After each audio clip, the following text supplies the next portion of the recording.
Perkenalkan, nama saya Onil Gratia Manulang dari kelas akuntansi perpajakan.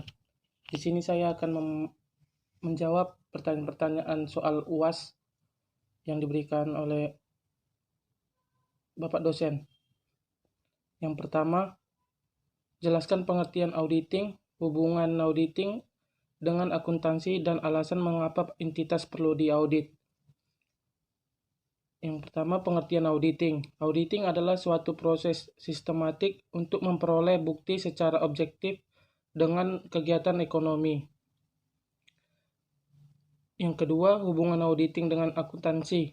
Auditing dilakukan untuk memverifikasi apakah laporan keuangan mencerminkan peristiwa ekonomi yang terjadi dengan menganalisa bukti-bukti yang dihasilkan dari proses akuntansi, sehingga dari hal tersebut sudah jelas bahwa auditing dan akuntansi saling berhubungan.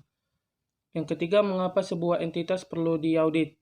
Sebuah entitas perlu diaudit untuk menurunkan risiko informasi, di mana informasi yang dihasilkan tidak akurat atau tidak mencerminkan realitas atau peristiwa ekonomi yang terjadi.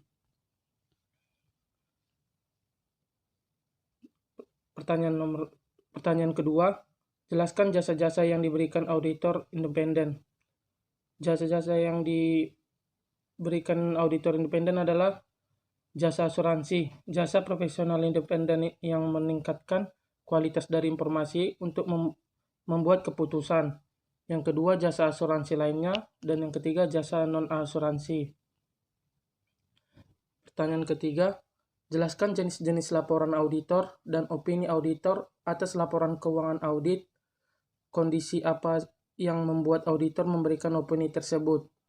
Terbagi menjadi dua, yaitu jenis-jenis audit dan jenis-jenis laporan audit. Jenis audit ada 3, yaitu audit atas laporan keuangan, audit kepatuhan, dan audit operasional. Jenis laporan auditor ada 3, auditor independen, auditor internal, dan auditor pemerintah. Pertanyaan, opini auditor atas laporan keuangan auditan serta kondisi yang membuat auditor memberikan opini tersebut, yaitu opini auditor atas laporan keuangan meliputi pengujian dari pernyataan klien atas badan usaha untuk memberikan opini yang wajar didasarkan pada kriteria tertentu. Pertanyaan ketiga, jelaskan tujuan keseluruhan auditor dalam audit atas laporan keuangan dan bagaimana auditor mencapai tujuan tersebut seperti dijelaskan dalam SA 200. Tujuan keseluruhan dari auditor independen adalah 1. Memperoleh keyakinan memadai tentang apakah laporan keuangan secara keseluruhan bebas dari kesalahan penyajian material baik yang disebabkan oleh kecurangan atau kesalahan.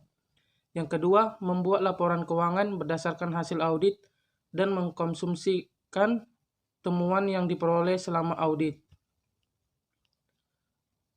Auditor mencapai tujuan tersebut dengan cara 1. Auditor harus mematuhi seluruh ketentuan etika yang relevan, termasuk ketentuan tentang independensi yang berkaitan dengan perikatan audit atas laporan keuangan. Yang kedua, auditor harus merencanakan dan melaksanakan dengan skeptisme profesional. Yang ketiga, auditor harus menggunakan pertimbangan profesional dalam merencanakan dan melaksanakan audit. Yang keempat, auditor harus memperoleh bukti audit yang cukup dan tepat untuk menurunkan risiko audit ke tingkat yang dapat diterima. Yang kelima, auditor harus mematuhi seluruh standar audit yang relevan.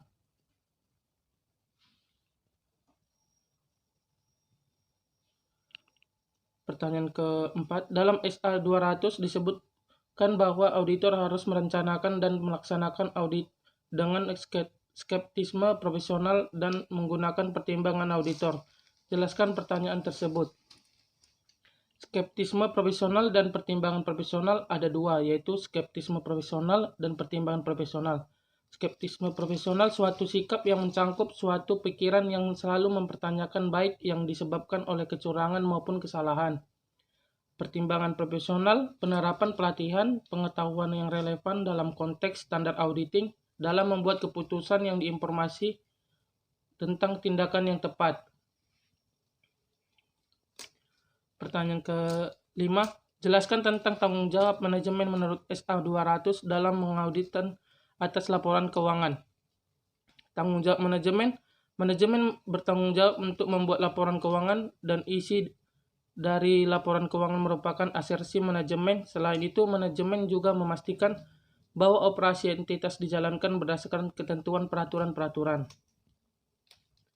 Pertanyaan ke-6, jelaskan tentang independensi auditor sesuai dengan aturan etika akuntan publik yang berpraktik melayani publik. Independensi auditor ada dua, yaitu independensi dalam pemikiran dan independensi dalam penampilan. Independensi dalam pemikiran yaitu independensi yang ada dalam diri auditor untuk tidak dipengaruhi hal-hal yang dapat mengganggu integritas dan skeptisisme profesional auditor. Independensi dalam penampilan yaitu independensi yang mempertimbangkan pandangan pihak ketiga bahwa auditor memiliki integritas dan skeptisisme profesional.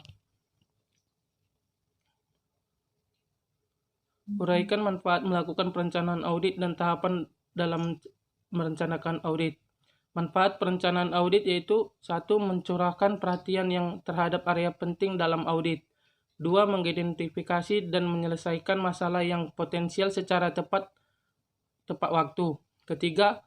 Mengorganisasi dan mengolah perikatan dengan baik sehingga dapat dilaksanakan secara efisien dan efektif.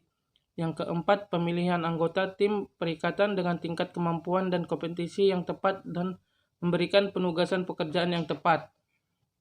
Yang kelima, memfasilitasi arah dan supervise atas anggota tim perikatan dan penelahan atas pekerjaan mereka. Yang keenam, membantu dalam koordinasi hasil pekerjaan. Tahap perencanaan audit. 1. Menerima klien dan melaksanakan perencanaan audit awal. 2. Memahami bisnis dan industri klien. 3. Menilai risiko dan bisnis klien.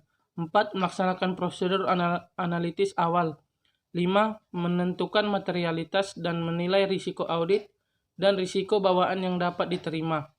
6. Memahami pengendalian internal dan risiko pengendalian internal klien. 7. Mengumpulkan informasi untuk menilai risiko kecurangan. 8. Mengembangkan strategi audit keseluruhan dan program audit.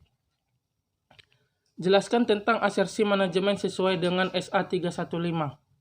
Asersi manajemen sesuai dengan SA 315 ada 3, yaitu asersi atas golongan transaksi, asersi atas saldo akun, asersi tentang penyajian dan pengungkapan. Asersi atas golongan transaksi ada 5, yaitu keterjadian, kelengkapan, keakurasian, bisa batas, dan klasifikasi. Asersi atas saldo akun ada 4, eksistensi, hak dan kewajiban, kelengkapan, dan penilaian dan pengalokasian.